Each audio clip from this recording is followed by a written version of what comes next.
came up behind her. She stabbed me. And at the end of it, the guy's like, you need to handle that in house, in house, which we did. 65, 65, 65. Some outlets have, they labeled you and Roseanne as probably one of the most controversial relationships, at least during that time. And I think you even touched on it prior that you said you've even got stabbed, by her. What was it that kind of ended the relationship, or when did you know this was coming to an end? Well, it wasn't when she stabbed me because I was like, but I think a lot of guys, if they're really honest, get stabbed by their wives or girlfriends at some point. You don't hear about it. And the idea is, okay, then you're married for 30 years. And at your 30-year anniversary, you laugh about the time that she stabbed you. I mean, that's a fun. So in this case, Jenny Craig was a legitimate diet person, had offered Roseanne and I $10 million to lose 20 pounds on Jenny Craig. And we're like, yeah, we'll do that. And they offered us all free Jenny Craig food to eat, and this is what you'll eat, and we'll do it. Now, here's the thing. We didn't know that you couldn't just lie and say, I've lost 20 pounds on Jenny Craig on a commercial. It seems like you could, but there was a game show scandal in the 50s, and it's now it's a law, federal law, that somebody, a doctor or a scientist, has to weigh you. They have to come to your house. I mean, it's humiliating, and weigh you to prove that you have lost weight. And that guy would come over and put a scale right in the floor in our living room, and we'd have to stand on it from. And I would kind of push her up to the front. You know how you do, try to get less. But we were gaining weight on Jenny Craig. That's the problem. And so at one point, I said, listen, we could build a school with $10 million. This is $10 million 30 years ago, 35. I said, and also we can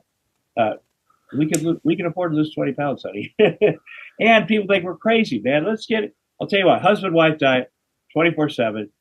I'm your sponsor. You're my sponsor. We will tough love each other and we'll get this freaking weight off. So came into the house from the studio the first day.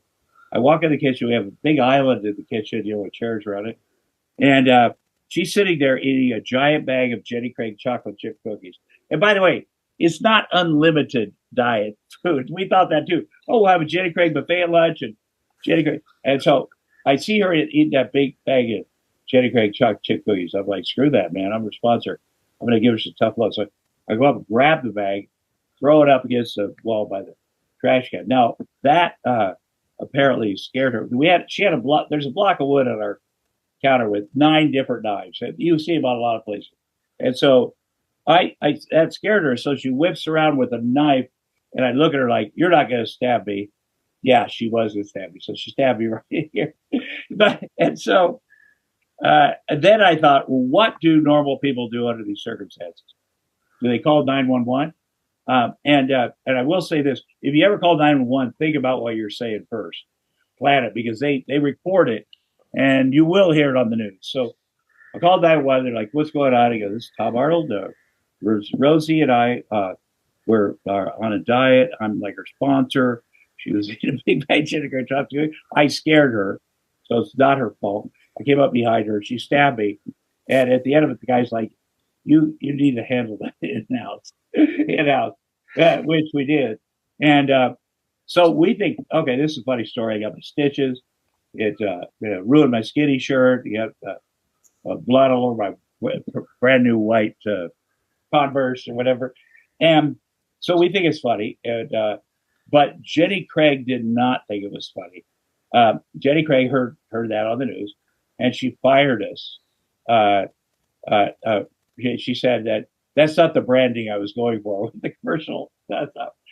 Jenny Craig, you will be so hungry you will stab your husband, Jenny Craig. But that was not what ended our relationship. That was just one of the things that happened. I think what ended our relationship was we both got exhausted though, and neither of us wanted to be the bad guy that pulled the plug, and we're kind of waiting for each other. And that's not a great place for a relationship to be in, where you both know we've done everything we can, and this is not working. We want to move on, but we want you to have the privilege of filing for divorce or whatever. And but that's what happened. And we also, with the tabloids and stuff back in those days, they didn't have the internet, so they had a bunch of tabloids that millions and millions of people read every week, and we realized we could be in those anytime we want. And that's very fun because where we grew up, she grew up in Utah, I grew up in Iowa, like the National Enquirer, holy shit. So the fact that we could be in there and control it, but what happens is, have our own stories, be super crazy, but you really can't control it because if they put something in there that you think is funny or you like, then they're going to put something else. 24/7, 12 months a year, 365.